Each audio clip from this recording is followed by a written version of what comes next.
Parlez-moi d'IA. Mesdames et messieurs, bonjour. Je suis un superordinateur Carl, cerveau analytique de recherche et de liaison. C'est une machine qui ressent les choses. On nous raconte n'importe quoi sur l'IA. Alors, qu'est-ce que tu en dis, Kit? Moi, je n'en dis rien du tout. Que la créativité, elle reste du côté de l'humain. Parlez-moi d'IA, présenté par Serge Abitboul. Bonjour à toutes et à tous. Et oui, c'est bien moi qui suis au micro pour l'animation de cette émission. J'ai jamais fait ça, alors soyez très tolérants pour les nombreuses bêtises que je vais sûrement accumuler. Aujourd'hui, on va parler de création avec des IA et en particulier, on va parler de création sonore en temps réel à l'aide d'IA générative. Waouh! Et on fait ça avec une spécialiste du domaine, Ninon Devis-Salvi, qui vient de soutenir une thèse d'informatique à l'IRCAM et à Sorbonne Université. Alors, accordez-vous 30 minutes pour interroger une nouvelle fois ce que provoque l'éruption de l'intelligence artificielle dans nos vies, d'un point de vue social, culturel, éthique, technique, politique, et aujourd'hui même musical. Cause commune, 93.1 FM. Vous êtes bien sur Cause commune, la voix des communs, la voix des possibles. Vous nous écoutez sur le web, cause-commune au singulier.fm et sur son app mobile, sur la bande FM à Paris sur 93.1 et sur le DAB+, en podcast sur votre plateforme préférée.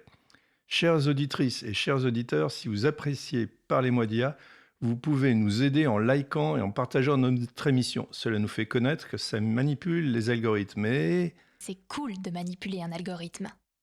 Vous écoutez Parlez-moi d'IA. quand je suis tombé par hasard sur le travail de Ninon Devis-Salvi sur l'utilisation de l'apprentissage profond pour la création musicale, j'ai été totalement scotché. Ninon adresse directement des questions qui m'obsèdent, et je suis pas le seul, sur les rapports entre les IA et la création. Elle questionne les apports de l'intelligence artificielle dans notre démarche artistique. Mais attention, on est bien loin des causeries superficielles entre potes sur le sujet.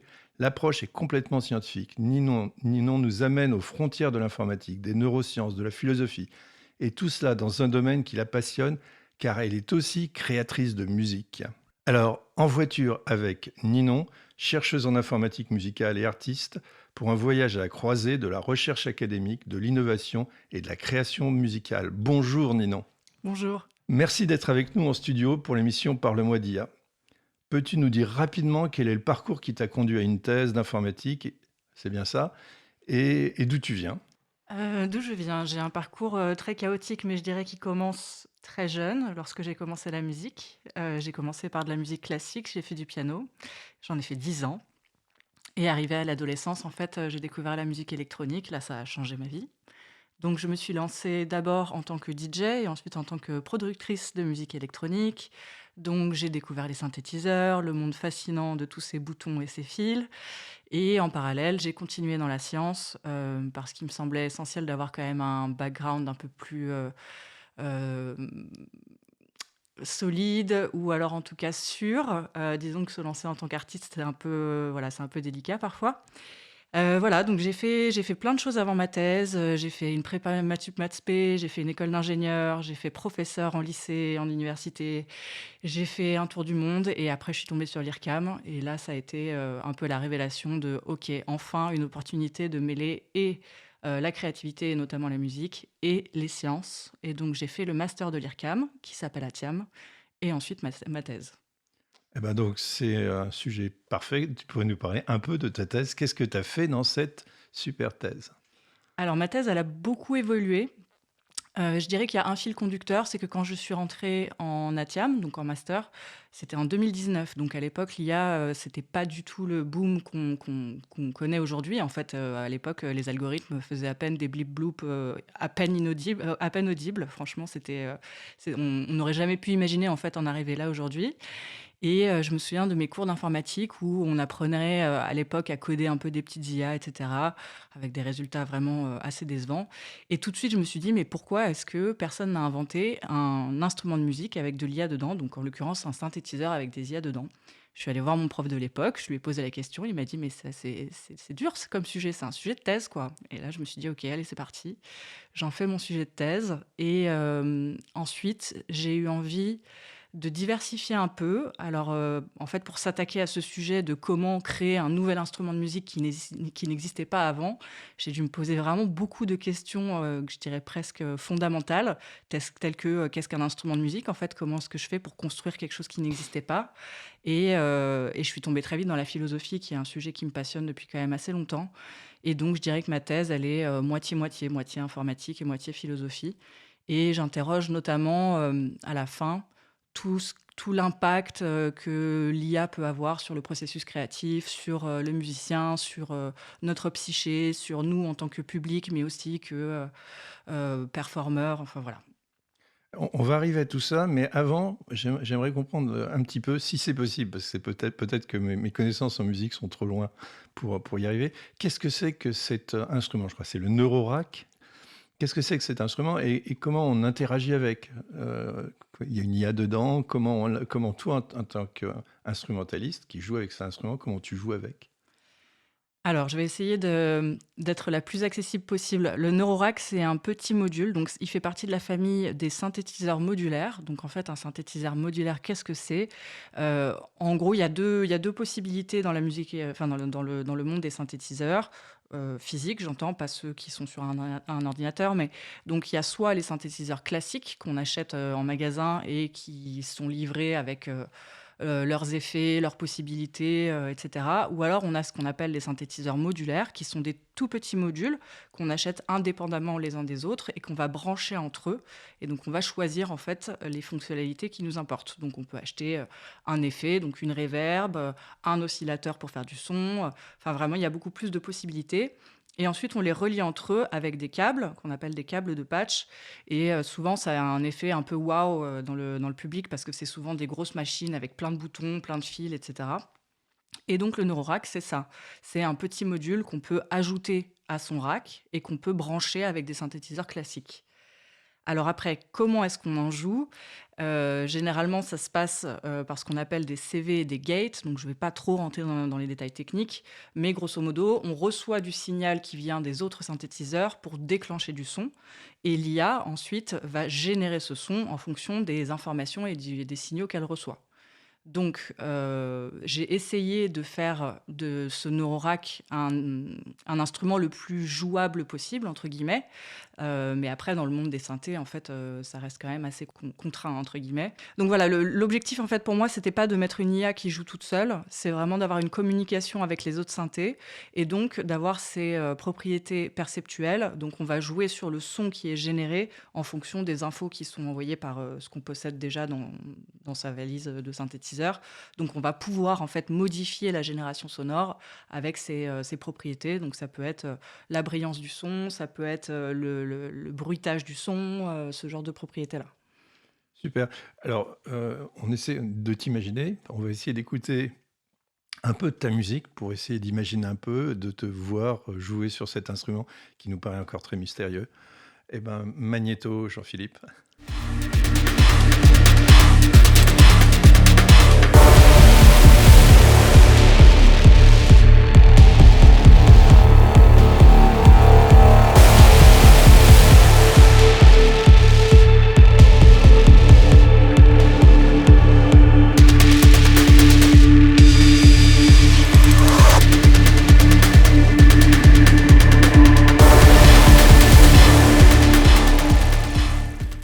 Maintenant, on en arrive au sujet qui, personnellement, me passionne, c'est la créativité des IA. Alors, pour aller en douceur, pour y aller doucement, c'est un sujet qui est quand même hyper complexe. C'est quoi la créativité pour toi? Alors, je dirais pas qu'on y va en douceur, parce que je pense que c'est la question la plus difficile de toute ma thèse. Non, c'est une question qui est très très difficile. Je crois qu'elle prend une vingtaine de pages dans ma thèse quand même. Il y a plus d'une centaine de définitions. Ça a été un sujet, enfin, c'est un vrai sujet philosophique en fait. C'est difficile de dire ce que c'est que la créativité. Alors, on a souvent tendance à essayer d'associer à des mots un peu similaires, donc le génie, ce genre de choses. Mais je crois que pour moi, en tout cas, en tant que, là, je réponds vraiment en tant que musicienne plutôt qu'informaticienne. Et c'est C'est quand même un peu compliqué. Je pense que pour moi, la créativité, c'est une sorte de manière de ressentir, c'est une manière disciplinée de ressentir les choses. Donc c'est une manière un peu disciplinée, dans mon cas, d'écouter, mais ça peut être aussi de voir, ça peut être de goûter, etc., etc. Et donc évidemment, ça tombe pas du ciel. Donc là, il y a beaucoup de penseurs qui l'ont dit, hein, ça repose sur les épaules des géants, ça, tout le monde le sait. Euh, je pense que la créativité, elle est beaucoup liée aussi à une forme de contrainte. En tout cas, moi, c'est ce que j'ai fini par comprendre. Euh, je crois Je crois qu'il ne s'agit pas de poursuivre. En fait, quand on essaye de créer quelque chose, on a une sorte de vide qui arrive à nous parce que les possibilités sont infinies. Donc, il ne s'agit pas de poursuivre l'infinité de ces possibilités, mais en fait, soit de faire des choix existentiels, et c'est là où c'est intéressant en fait de ressentir un peu ce que l'artiste a fait comme choix, soit de poser des limites qui font en sorte que quelque chose d'intéressant surgisse. Donc, il me semble que la créativité, alors, c'est une définition comme une autre, et vraiment, il y en a encore, il y en a plein, hein, et on pourrait en parler assez longtemps. Mais je crois que la créativité est liée à une forme de résistance, et que donc ce soit une sorte de négociation entre un contrôle et un abandon. Moi, dans mon cas, une sorte de mi-chemin entre du bruit et du sens, et que la signature, elle n'est pas dans l'outil, mais elle est en fait dans les choix de l'artiste et dans ce qu'il fait. Et ça nous ramène directement avec nos problématiques de l'IA, en fait, parce que l'IA brise un peu ce schéma de contraintes et nous invite, en fait, dans un espèce de monde qui nous semble, en fait, infini. Et ce qui m'intéresse beaucoup dans ce que tu dis, c'est que pour expliquer la créativité, à un moment donné, tu t'es presque mise un peu du côté de l'informatique en disant, mais en quoi je vais essayer une IA va être créative, et pour ça, il faut que j'arrive à formaliser d'une certaine façon la créativité pour pouvoir la mettre dans le domaine de cette IA. Est-ce que tu penses que tu comprends mieux la créativité parce que tu as essayé de la faire faire à une machine, ou c'est pas relevant? Euh, je pense, je pense que je comprends mieux la créativité aujourd'hui parce que je suis allée chercher ce que c'était dans le cadre de cette thèse où j'ai dû en effet l'appliquer sur une IA. Je pense que si j'avais fait une thèse en sciences sociales ou autre chose et que j'avais dû m'étendre sur la créativité, j'aurais certainement eu les mêmes genres de conclusions. Mais je ne pense pas que ce soit mon travail en informatique qui m'ait permis de comprendre mieux la créativité. C'est plutôt tout mon travail de philosophie qui m'a permis de mieux l'appréhender, je dirais. Oui, il y a ça, pardon. C'est très intéressant, mais ce qui est aussi intéressant dans ce que tu dis, c'est que, aussi quand tu décris ton rack, c'est que tu ne vois pas l'IA comme créant de la musique, mais tu vois plutôt l'IA comme au service de l'artiste créateur. Donc, peut-être que je te force un peu une réponse, mais est-ce que là-dedans, ce que tu vois, c'est plutôt que l'IA doit aider à créer, et son but, c'est pas forcément d'être créative par elle-même. Et ce qui est une suite de ça, c'est si l'IA crée par elle-même, qu'elle devient le rôle du créateur humain. Bon, alors, il y a deux questions en une. Excuse-moi. Non, non. Je dirais que pour la première question, en fait, malheureusement, je pense que... Alors, je ne sais pas si on peut parler de ce qui est naturel à l'IA ou pas. Je pense que c'est plutôt la manière dont elle est faite par les chercheurs. Je crois que, naturellement, l'IA n'est pas faite pour être au service de la créativité et que c'est à nous, en fait, de transformer ça. Parce que si on regarde, aujourd'hui, la plupart des recherches, en fait, elles s'attellent aux IA qui créent de la musique toute seule, entre guillemets. Ça, pour moi, c'est l'exemple parfait de quelque chose qui n'est absolument pas créatif. Donc là, on n'est pas du tout sur une IA qui nous permet de développer notre propre créativité en tant qu'humain. Donc il faut que, de manière consciente, on crée des modèles, on les sculpte de telle manière qu'on leur met des contraintes pour que l'être humain puisse en avoir un maximum de contrôle dessus. Ça, c'est quelque chose qui est très compliqué, qui est plus compliqué à faire, en fait, finalement, que simplement faire une IA qui fait de la musique toute seule, entre guillemets. Mais c'est là où ça devient intéressant, c'est que un outil aussi puissant que l'IA, en fait, si cet outil est bien façonné, il peut vraiment être au service de la créativité humaine. Ça, c'est sûr. Si on continue sur ce côté créativité, on entend beaucoup dire que l'entrée de l'IA dans la création va conduire à une espèce d'uniformisation, un genre de truc un peu mou du genou qui serait pas du tout créatif. Est-ce que tu as cette crainte-là? Euh, Même si l'IA est au service du créateur, est-ce qu'on risque d'avoir des IA qui vont toutes pousser les créateurs dans la même direction et faire une espèce de truc très, très mollasson? Je pense qu'il va y avoir 2 tendances. Encore une fois, moi, j'aime quand même bien distinguer les 2 formes d'IA qui apparaissent de plus en plus nettement. Donc je crois que dans toutes ces IA qui sont, là, un peu des IA, prêtes à porter, j'allais dire, mais c'est vraiment ça, quoi, des IA où en fait l'être humain n'a rien à faire et juste à appuyer sur un bouton pour, une génération. Ça oui, là, ça c'est sûr qu'on va assister à une sorte, homogénéisation des résultats, ça c'est certain. De la même manière, qu'on peut le voir déjà, ce phénomène apparaître dans les images. Je ne sais pas si vous avez entendu parler de ces filtres jaunes là qui apparaissent sur les images. En fait, les IA qui s'entraînent sur, leur propre génération, qui finissent par en fait, mettre des biais dans leur génération avec ce filtre un peu jaune qui apparaît sur les images. Je crois qu'en fait, si ça continue de cette manière-là, c'est-à-dire que là, on commence à toucher à la fin de nos propres datasets, donc c'est-à-dire un dataset, c'est ce qui permet d'entraîner les IA, donc c'est toutes les données d'entraînement. Si on épuise en fait notre stock, on va commencer à entraîner, d'ailleurs ça arrive déjà, on entraîne nos IA sur des trucs, enfin sur des données qu'elles ont déjà produites, donc là on est en cercle en fait, on fait une boucle. Maintenant, ce qui est intéressant, c'est qu'on voit aussi apparaître ce deuxième pan de l'IA où en fait l'être humain s'approprie complètement l'outil. Donc ça peut être de différentes manières, hein. Moi, je l'ai fait dans ma thèse avec mon instrument, mais en fait, il y a plein de choses qui existent. Par exemple, mélanger des IA. Donc on va utiliser une IA pour faire de la musique, qui, elle, va faire de la musique à partir d'une IA qui lui a généré un texte. Puis après, on va envoyer ça dans une vidéo. Je pense notamment à un studio qui s'appelle... il a un nom compliqué, donc je risque de me tromper. U2P 050, je crois. Ce studio qui ne fait que ça, en fait. Ils font communiquer des IA entre eux pour essayer d'avoir des résultats un peu intéressants. Il y a tout un autre pan aussi de recherche qui est très intéressant, qui s'appelle la divergence active, où là, on va pousser les IA en fait, dans leur retranchement, c'est-à-dire vers ce à quoi elles ne sont pas habituées dans la génération. Donc ça aussi, c'est hyper créatif. Donc je pense que plus l'IA va continuer, plus on va avoir des gens qui vont se l'approprier et qui vont développer des techniques pour faire des choses créatives. Et je pense que c'est ça, c'est ce pan-là qui est intéressant. Je pense aussi. J'avais un directeur de thèse qui a insisté beaucoup sur le fait qu'une thèse, c'était une contribution.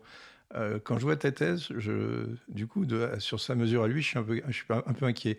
Ta contribution, elle est quoi? Elle est presque parfois philosophique, parfois informatique, parfois c'est la création musicale elle-même. Qu'est-ce que tu penses est le plus important ou ce que tu aimes le plus dans ce que tu as réalisé dans ta thèse?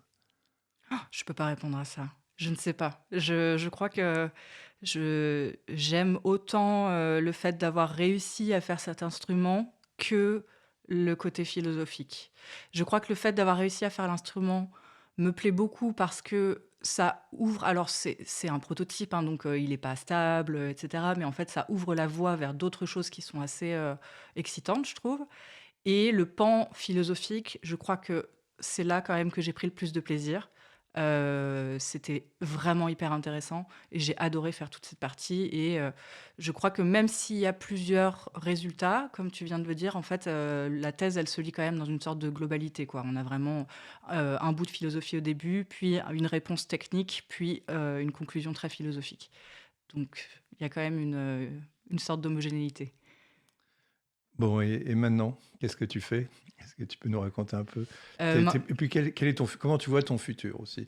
C'est ce qui m'intéresse en particulier, c'est est-ce que tu vois plutôt une carrière académique, une carrière industrielle, une carrière artistique? Comment tu vois ton futur? Et qu'est-ce que tu fais, pardon? Pour l'instant, j'ai trouvé un équilibre qui me plaît plutôt bien, où je travaille dans l'industrie. Je travaille chez Native Instruments, qui est une boîte privée, mais très connue dans l'audio. Donc, c'est une super boîte. J'adore travailler là-bas et j'ai beaucoup de liberté. Les sujets sont passionnants. Enfin, vraiment, je suis très, très épanouie là-bas. Et j'ai enfin, maintenant que ma thèse est terminée, parce que j'ai commencé à travailler là-bas avant la fin de ma thèse, donc maintenant que ma thèse est terminée, j'ai pu donner tout ce temps à la créativité artistique. Donc, je peux développer tout le penchant artistique que j'ai mis un peu en pause quand même pendant mes années de thèse. Donc là, pour l'instant, je suis assez contente de cet équilibre, même si finalement, ça laisse pas beaucoup de place à ma vie perso. C'est très intense. Pour ce qui est du futur, je ne sais pas, mais je crois que ça va beaucoup dépendre de comment va évoluer cette histoire d'IA. Je crois qu'on n'est pas forcément en train d'emprunter la bonne direction et que ça me fait un peu peur. Alors déjà, je trouve que c'est difficile pour moi parce que je parle IA, je pense IA, je rêve IA toute la journée, que ce soit dans l'artistique ou dans le professionnel, et maintenant dans mes cercles d'amis, etc., puisque c'est un peu le sujet en vogue. Donc j'ai peur de finir un peu malade de ce sujet. Mais en plus de ça, je suis un peu inquiète en fait de la suite. Je vois les gros groupes qui s'emparent de ce sujet et qui ne mènent pas la recherche dans la bonne direction, je crois. Et est-ce que tu pourrais nous en dire un peu plus sur ce que tu fais dans cette entreprise? Ça a l'air intéressant, mais qu'est-ce que tu y fais? Dans l'entreprise, je suis vraiment, pour le coup, j'ai ma casquette de codeuse et donc je prends des modèles ou je code mes propres modèles au service des musiciens. Donc en fait, vraiment, mon objectif, c'est comment est-ce que je transforme des modèles pour une certaine tâche. Donc Native Instruments, ils font un peu des modèles hardware, mais ils font beaucoup de software, donc des logiciels, enfin des trucs sur l'ordinateur. Et du coup, on développe des synthés qui sont en software et donc j'essaye d'intégrer en fait de l'IA là-dedans et mon travail en fait, c'est de dire: «OK, bah, grâce à l'IA, on peut ajouter cette fonctionnalité, on peut y faire ça et cetera et cetera» et donc je code des modèles pour, un peu upgrader, ces synthés. Et les clients, ce sont des professionnels ou des amateurs? Il y a les 2. Native Instruments, c'est énorme comme entreprise donc il y a vraiment de tout. Alors, est-ce que tu as déjà utilisé ton instrument dans un concert live et comment les spectateurs l'ont compris, l'ont accepté? Alors oui, je l'ai utilisé, pas récemment parce que depuis, il a eu quelques problèmes. Comme j'ai dit, il est pas très stable. Le truc, c'est que comme j'ai dit, c'est un petit module qui fait partie d'un grand système. Donc en fait, c'est pas tellement un instrument qui est reconnaissable. C'est-à-dire que ça fait partie d'un ensemble de choses. Donc là, en l'occurrence, quand je l'ai utilisé devant des gens, c'était pour, générer des impacts. En fait, moi, comme j'ai dit, je fais pas des IA qui génèrent, une musique complète, donc c'est juste un petit bout, en fait, de la musique qui apparaît de temps en temps. Donc c'est pas évident, en fait, pour un spectateur, un auditeur de savoir: «Ah bah ça, c'est le Neurorack», en fait, c'est quasiment impossible de faire ça. Hem et en fait, j'ai fait quelques essais avec plusieurs modèles différents, donc là, les impacts, c'est un peu facile, enfin, ça se fond un peu, beaucoup. J'avais fait un autre modèle qui faisait des générations de voix un peu étranges, donc là, c'était plus reconnaissable. Mais ça, pour le coup, je ne l'ai pas joué en live, mais je l'ai utilisé dans mes productions. Donc, plutôt voilà, chez moi, où j'ai généré, puis ensuite, j'ai utilisé ça dans mes musiques.